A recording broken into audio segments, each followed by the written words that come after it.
Ciao e benvenuti nel video delle location del film Appuntamento a Belleville. Yeah! Film d'animazione del 2003, uno dei miei preferiti in assoluto. Un capolavoro surreale, dallo stile inconfondibile e incredibilmente poetico. Iniziamo subito questo viaggio e adesso infatti mi trovo proprio a Belleville, nel quartiere di Belleville. Il film è pieno di riferimenti al grande regista francese Jacques Tati, maestro del cinema muto moderno. Come Tati, Chaumet racconta la storia quasi senza dialoghi, usando solo immagini, suoni e humor visivo. Ma parliamo delle location. La Belleville e le varie località nel film sono città fittizie, ma il nome di Belleville non è casuale, richiama chiaramente il quartiere parigino di Belleville, un'area popolare, multiculturale e culturalmente attiva. Per Appuntamento a Belleville, il regista ha dichiarato di aver voluto costruire una città ibrida tra Parigi e New York. Lo stile architettonico rappresentato nel film è fortemente parigino, anche se le scene del porto sono probabilmente ispirate a Montréal.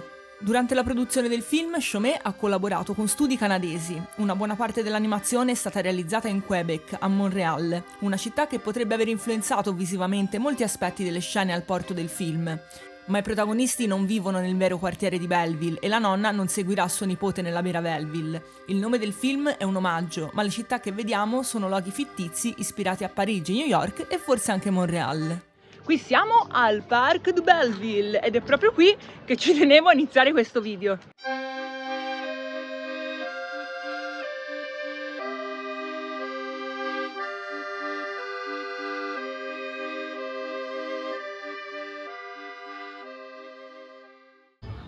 Questo parco ha un sacco di sali e scendi e punti panoramici che adesso andiamo a cercare. Con i suoi sali e scendi potrebbe aver ispirato in parte il nostro film d'animazione, sia Belleville che anche il paese di campagna dove si allena il protagonista.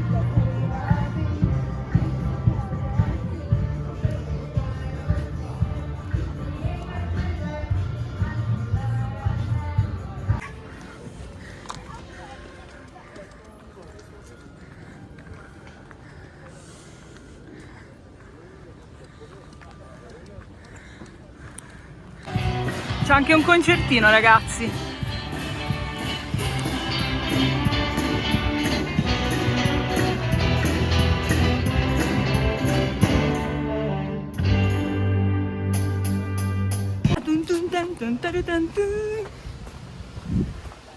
Piccione di Belleville.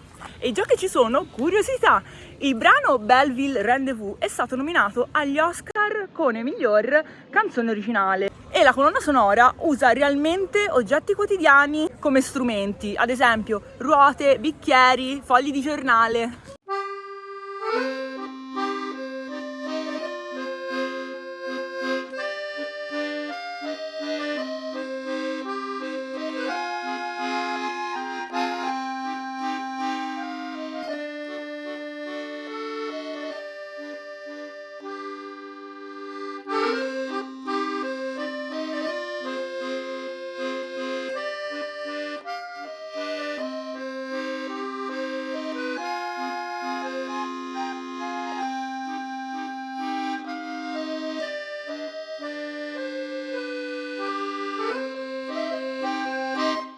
Siamo sempre nel quartiere di Belleville, ma siamo usciti dal parco e ragazzi, volevo proprio vedere questa sopraelevata che mi ha ricordato proprio il ponte costruito nel film accanto alla casa del ciclista e della nonnina.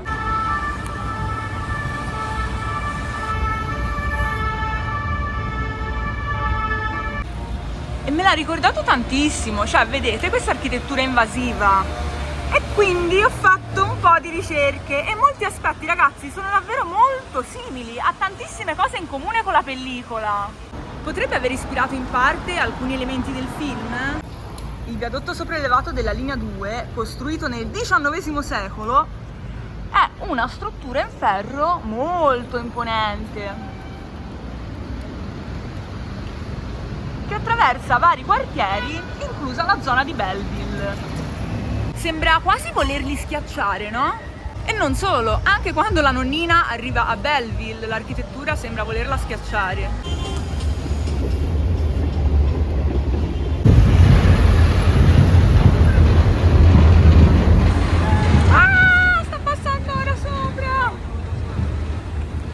positiva secondo me, anche se Appuntamento a Belleville non riproduce proprio fedelmente Parigi, il quartiere di Belleville, il viadotto sopraelevato della linea 2 e altre strutture costruite in quegli anni potrebbero aver ispirato l'estetica del film. Appuntamento a Belleville è un viaggio animato tra città vere e immaginarie, tra treni rumorosi, nonne tenaci e atmosfere che mischiano Parigi, New York e forse anche un po' di Montreal. Se non l'avete ancora visto, correte a recuperarlo, e se l'avete già visto magari riguardatelo pensando a tutte queste ispirazioni. Seguitemi per altre location particolari, io spero tanto che il video vi sia piaciuto e ci vediamo al prossimo episodio. Ciao!